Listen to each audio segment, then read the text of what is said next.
से हाँ आप लोग, तो चलिए कंटिन्यू करते हैं हमारा 15 अगस्त का एनालिसिस। तो पहला आर्टिकल है 74th इंडिपेंडेंस डे। तो भाई हम इंडिपेंडेंस डे क्यों मनाते हैं, तो आपका मॉडर्न हिस्ट्री का रिवाइज हो जाएगा। ठीक है, तो क्या हुआ था कि 26 जनवरी 1929 में क्या डिक्लेयर कर दिया था, पूर्ण स्वराज। ठीक है, तो उस टाइम पे जवाहरलाल नेहरू ने जी ने डिक्लेयर कर दिया था कि हम पूर्ण स्वराज, क्योंकि क्या हुआ था उस टाइम पे इरविन डिक्लेरेशन हुआ था। ठीक है, जिसमें उन्होंने कहा था कि भाई हम डोमिनियन स्टेटस दे देंगे इंडिया को इन द नियर फ्यूचर। ठीक है, तो इसकी खुशी खुशी में उन्होंने कहा कि चलो अब हम डोमिनियन मिल जाएगा तो जल्दी जल्दी हम यहाँ पे ब्रिटिशर्स हमारे यहाँ से चले जाएंगे। फिर इरविन से नाराज़ हो गए। ठीक है, तो जो ब्रिटेन में लोग बैठे थे, तो फिर इरविन ने कहा कि नहीं मैं तो इतना जल्दी नहीं बोल सकता आपको। ठीक है, तो फिर अगर वो उन्होंने मना कर दिया डोमिनियन स्टेटस के लिए, तो फिर इनको इंडियंस खिंच गए, बोलते अब तो तुम डोमिनियन रहने दो, अब तो हम पूर्ण स्वराज लेके रहेंगे। सो दिस वाज थिंग क्यों जनवरी 26 को मनाया जाता है। ठीक है, और 1930 से ही इसको 1950 तक, तो हमने ये लगा लो 20 साल तक तो हमने खूब मिलकर पूर्ण स्वराज डे बनाया है। ठीक है, तो क्या हुआ था कि 15 अगस्त क्यों इंडिपेंडेंस डे मना, क्योंकि ऑब्वियसली उस टाइम पे हम इंडिपेंडेंट हुए, and that is lord Mountbatten has given a mandate by British parliament to transfer power by June 30, 1948। तो बोला कि भाई 30 जून तक हम दे देंगे, पर सी गोपालाचारी जी कहते हैं कि अगर 30 जून तक का वेट करते तो कोई पावर देने के लिए नहीं बचती, क्योंकि इतनी ज़्यादा मारकाट हो रही थी उस टाइम पे, as you very well know, partition के टाइम पे तो लोग ही नहीं बचते। सो इसीलिए एडवांस कर दी गई, एंड हमें 15 अगस्त को फाइनली उन्होंने हैंड ओवर कर दिया। ठीक है, and Indian independence bill was introduced in the house of Commons on July 4, 1947, and 15 दिन में फटाफट उसको पास करके 15 अगस्त 1947 को finally establish the dominions of India and Pakistan, and which were allowed to secede from the British commonwealth. कि भाई जब मर्जी चाहे हम पहले डोमिनियंस बनाए, फिर अगर आप चाहो तो यहाँ इससे सीसीड कर सकते हो। ठीक है, so this was it, and I hope आपको पता ही होगा। So this is a revision for you.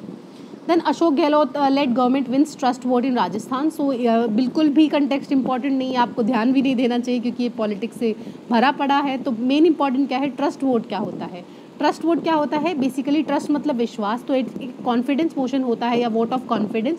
क्या होता है कि देखो कॉन्फिडेंस मोशन क्या होता है, जो पार्टी इन पावर है वो दिखाती है। ठीक है, कि भाई मेरे एमएलएज मेरे पावर में है, मेरे अंडर है। ठीक है, नो कॉन्फिडेंस यूजुअली क्या होता है, कोई चैलेंज करता है। ठीक है, तो कॉन्फिडेंस और ट्रस्ट वोट क्या होता है, गवर्नमेंट इन पावर और फ्लोर ऑफ द हाउस पे दिखाती है।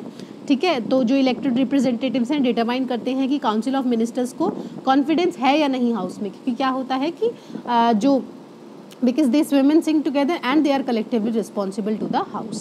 फ्लोर टेस्ट क्या होता है, is use to term the test of the majority. तो मेजोरिटी का टेस्ट करने के लिए फ्लोर टेस्ट कराया जाता है। ठीक है, एंड इससे क्या होता है, अगर डाउट होती है गवर्नर वगैरह को, तो वो बोल सकते हैं कि भाई फ्लोर टेस्ट कराओ एंड अपनी मेजोरिटी प्रूव करो। ठीक है, तो फ्लोर टेस्ट कौन, गवर्नर के कहने पे होता है। अगर डाउट्स होती है तो governor can ask him. In case of coalition government the chief minister may be asked to move a vote of confidence and win a majority. तो कोलिशन के टाइम पे भी बोला जा सकता है। ठीक है, कि भाई अपना वोट ऑफ कॉन्फिडेंस कराओ। सो फ्लोर टेस्ट ध्यान रखना, गवर्नर बोलेगा जब होगा। कॉन्फिडेंस मोशन कौन, sought by government in power. So अगर एब्सेंस ऑफ मेजोरिटी क्या नहीं है तो क्या होगा, in absence of clear majority when there is no more than one individual जो बोलते हैं कि हम सरकार बना सकते हैं, तो गवर्नर में कॉल अ स्पेशल सेशन। तो बोले स्पेशल सेशन बुला के बोलेंगे और जिसकी मेजोरिटी होगी वो सरकार बनाएगा।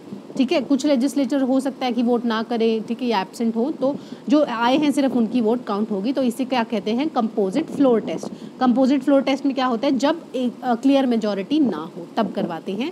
नो कॉन्फिडेंस मोशन क्या होता है कि कोई भी नो ट्रस्ट वोट बेसिकली, कि कोई भी दूसरी हाउस का मेंबर या फिर बेसिकली ऑपोजिशन मेंबर वो बोलेंगे कि हमें कॉन्फिडेंस नहीं है इन द गवर्नमेंट एंड आप अपनी टेस्ट कराओ, अपनी बेसिकली ट्रस्ट वोट करवाओ। So this is the thing. तो आपको क्लियर कट टर्मिनोलॉजीज में डिफरेंस पता होना चाहिए।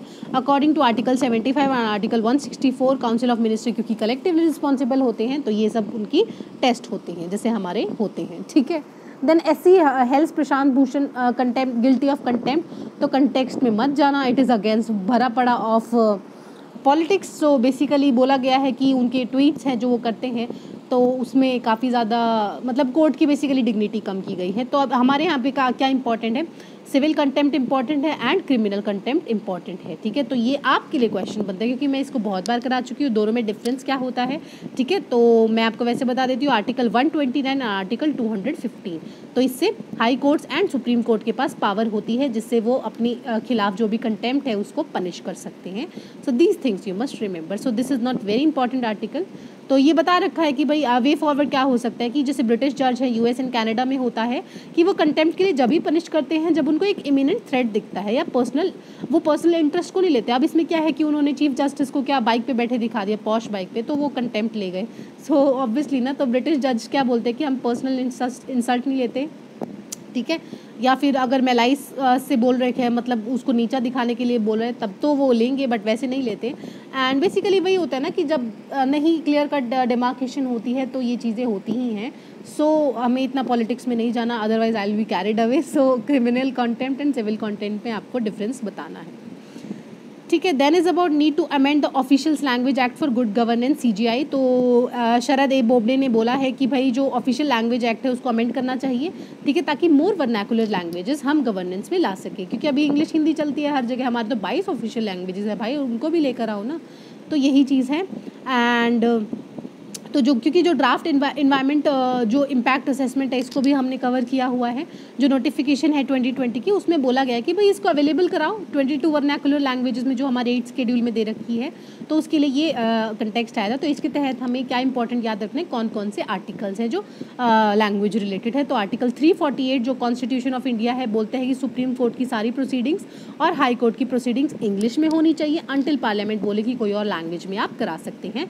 आर्टिकल 348 क्लॉज 2 क्या कहता है, गवर्नर कोई भी स्टेट का with previous consent of president authorise कर सकता है यूज ऑफ हिंदी लैंग्वेज या कोई और अदर लैंग्वेज जो वो चाहते हैं for the official purpose of the state. मतलब उनके लेटर वेटर उसकी फॉर्म में जाएंगे, पर प्रोसीडिंग्स तो उनकी इंग्लिश में ही होंगी, जजमेंट्स वगैरह सब इंग्लिश में ही जाएंगी, पर ऑफिशियल पर्पस जैसे लेटर्स वेटर्स के लिए आप दूसरी लैंग्वेज का इस्तेमाल कर सकते हो। उसके लिए गवर्नर को प्रेसिडेंट की प्रीवियस कंसेंट लेनी पड़ेगी। And section 7 of officials language act 1963 बोलता है कि यूज ऑफ हिंदी और official language of state in addition to English में भी ऑथोराइज। तो क्या होना चाहिए, हिंदी या दूसरी कोई ऑफिशियल लैंग्वेज जो आपकी स्टेट मानती हो, मान लो साउथ इंडियन स्टेट में तमिल मानती हो, या और इंग्लिश, ये आपकी होनी चाहिए ऑफिशियल पर्पसेस के लिए, ठीक है। तो ये तीनों आपको आर्टिकल क्लियर हो गए ना। Then is about Israel UAE agreement. तो ये दोनों का डिप्लोमेटिक एग्रीमेंट है। तो क्या हुआ कि अभी इज़राइल के साथ पहली जो अरब कंट्री है वो कौन सी है, UAE, जो उनके साथ एग्रीमेंट पे आई है, क्योंकि अरब की क्या है कि एंटी इज़राइल पॉलिसी है, क्योंकि ऑब्वियसली अरब के साथ उनका वॉर चला था, ठीक है, काफ़ी। तो ये क्या है कि एक ट्राइलेटरल एग्रीमेंट हुआ है फाइनली, जो US ने ब्रोकर किया, ब्रोकर तो नहीं, पार्ट था US plus UAE plus Israel, ठीक है। तो ट्राइलेटरल एग्रीमेंट है बिटवीन दीज 3। एंड इज़राइल ने बोला है कि भाई हम जो फालतू का जो और एरिया है वेस्ट बैंक का उसको हम एनेक्स नहीं करेंगे। And basically it also forms up opposition to the regional power, क्योंकि अभी ईरान के खिलाफ खड़े होने की फिराक में है ना। तो मैं आपको लोकेशंस क्लियर कर देती हूँ। ये सिनाई पेनिनसुला है, ये गाज़ा स्ट्रिप है, ये इज़राइल है, ये वेस्ट बैंक है, और वेस्ट बैंक और जॉर्डन को ये जो वाटर बॉडी है ये डेड सी है, ठीक है। ये गोलन हाइट्स है जो सीरिया से ऑक्यूपाई किया था इज़राइल ने। So these things we have already covered, so मैं जस्ट आपको रिवाइज करा रही हूँ। बैकग्राउंड क्या है कि भाई इज़राइल ने पीस डील अभी साइन की है, ठीक है। तो इससे पहले की कौन सी 2 कंट्रीज़ हैं उनके साथ कर चुके हैं, इजिप्ट एंड जॉर्डन के साथ ऑलरेडी कर चुके हैं पीस एग्रीमेंट्स। पर UAE क्या है कि along with other Arab nations did not recognise Israel, ठीक है। पहले तो रिकॉग्नाइज नहीं करता था कि इज़राइल कोई देश भी है, एंड कोई फॉर्मल डिप्लोमेटिक रिलेशंस नहीं थे अब तक, क्योंकि और UAE ने अभी क्यों किया है, क्योंकि वो कभी फॉर्मल वॉर पे गया नहीं है इज़राइल के साथ। तो it was easy for UAE कि वो अपना पीस डील साइन कर सके। वेस्ट बैंक में बता चुकी हूँ, ये अगर इज़राइल है तो इधर वेस्ट बैंक है, ठीक है। और इसके यहाँ पे जॉर्डन है एंड यहाँ पे इज़राइल के साथ ये कवर्ड है। वेस्ट बैंक में क्या डेड सी भी पड़ता है, यहाँ पे देख चुके हैं हम। तो डिस्प्यूट सेटलमेंट है क्या यहाँ पे, West Bank was captured by Jordan, ठीक है। तो जॉर्डन ने कैप्चर, इनिशियली क्या हुआ कि ये मान लो इज़राइल है, ये वेस्ट बैंक है, ये वेस्ट बैंक को जॉर्डन ने कैप्चर कर लिया, यहाँ जॉर्डन है, इसने कैप्चर कर लिया। 1948 में अरब इज़राइल वॉर हुआ था, ठीक है। तो अरब की और इज़राइल की, फिर इज़राइल ने कहा तू रुक, मैं तेरे को वापस स्नैच कर लिया। उसने इसको 6 डे वॉर्स में 1967 में वापस स्नैच कर लिया। एंड उसने क्या किया और भी स्नैच कर लिया, जैसे सिनाई पेनिनसुला कर लिया था कैप्चर, ठीक है। गोलन हाइट्स तब से कैप्चर्ड हैं और वहाँ पे अपनी सेटलमेंट्स बनाने लगे इन द वेस्ट बैंक, ठीक है। क्या हुआ वहाँ पे इसराइल सेटलर्स आ गए, ठीक है, वेस्ट बैंक में, एंड जो जूविश थे बेसिकली, एंड वहाँ पे काफ़ी सारे पैलेस्टीनियंस हैं 26 लाख के आसपास, तो वहाँ पे ज़्यादा बेसिकली इसराइल अपनी सेटलमेंट बनाए जा रहा है, इसीलिए ये पॉइंट ऑफ कंटेंशन है between the Israel and Palestine, ठीक है। So this was thing, and आपको लोकेशंस बेसिकली इंपॉर्टेंट होनी चाहिए, and this is the thing, क्योंकि वेस्ट बैंक के अंदर जेरूसलम भी पड़ता है, and it is a holy place for both Jewish and Arabs and what not, तो ये काफ़ी ज़्यादा होली प्लेस है, so it is a bone of contention. Then is about Vikram Sarabhai, तो इसरो ने ट्रिब्यूट पे की है, एंड जो चंद्रयान 2 का ऑर्बिटर है उसने has captured moon images of Sarabhai creator, तो क्रिएटर का नाम साराभाई रखा है, हमने ये कवर कर चुके हैं।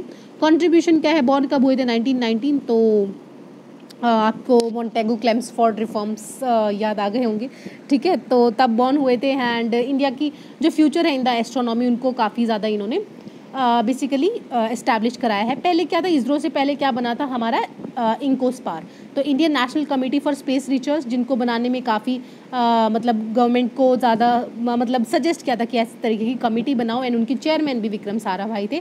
फिर ये इंकोस्पार क्या बन गया, इसरो बन गया 1969 में, एंड इन्होंने फिजिकल रिसर्च लैबोरेटरी अहमदाबाद में बनाई इन 1947, एंड इनका रिसर्च का टॉपिक क्या था, cosmic rays. He also set up first rocket launch site in Thumba, तो त्रिवेंद्रपुरम में पहली रॉकेट लॉन्च साइट भी बनाई, एंड केबल टेलीविजन भी इंडिया में यही लेकर आए, ठीक है। सैटेलाइट इंस्ट्रक्शन टेलीविजन एक्सपेरिमेंट किया 1975 में, एंड मास्टरमाइंड थे बिहाइंड द फर्स्ट सैटेलाइट, जिसको आर्यभट्टा भी कहते हैं, आपको पता ही होगा, and he was one of the founding members of IIMA, and इनको पद्म भूषण दिया गया 1966 में, and Padma Vibhushan in 1972 posthumously, ठीक है। So this is the thing. Then is about Srijan. Srijan क्या है, डिफेंस पोर्टल है which acts as one stop shop online portal. Basically क्या होगा, जो प्राइवेट वेंडर्स होंगे ना वो देख लेंगे, इस पर क्या होगा कि ये प्राइवेट वेंडर्स लिख देंगे क्या क्या ज़रूरत है उनको सामान की, ठीक है, ताकि अगर कोई इंडियन वाले उसको बना रहे हैं तो वो वहाँ से प्रोक्योर कर सकें। So this is the first step towards the indigenisation in the defence thing. Then is about Swasthya portal, तो मिनिस्ट्री ऑफ हेल्थ नहीं जाना, ट्राइबल अफेयर्स मिनिस्ट्री ने लॉन्च किया गया है one stop solution for pertaining to tribal health and nutrition related to schedule caste, तो ministry of tribal affairs ही इसको कोऑर्डिनेट कर रही है ना। देन नेशनल हेल्थ अथॉरिटी किस लिए, जो आयुष्मान भारत का स्कीम है, ठीक है, उसकी इम्प्लीमेंटिंग एजेंसी है, आपको पता ही होगा, national health authority successor of national health agencies, and governed bye governing chaired by union minister of health and family welfare. So this was it for today's discussion. काफ़ी ज़्यादा आर्टिकल्स रिपीटेड थे, and जो question पूछा है please उनसे answer करिएगा, and thank you so much for watching.